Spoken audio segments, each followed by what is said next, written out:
Ne duam që t'jemi të dashurit e Allahut te bareke ve teala. Por për të arritur një gjë të tillë nuk mjaftojnë fjalët, nuk mjaftojnë pretendimet. Ajo që ne duhet ta bëjmë është që këtë ta dëshmojmë me vepra.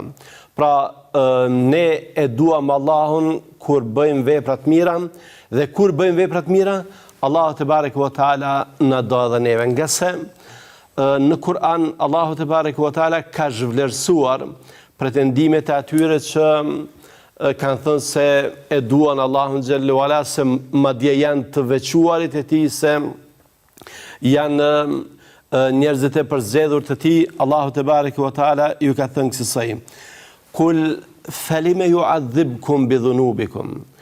Thuaj, nëse ju po pretendoni kësaj, atëherë përse Allahu xhallahu ala po ju ndëshkon ju për mëkatet tuaja. Pra këta njerëz kanë pretenduar dashurinë e Allahut xhallahu ala.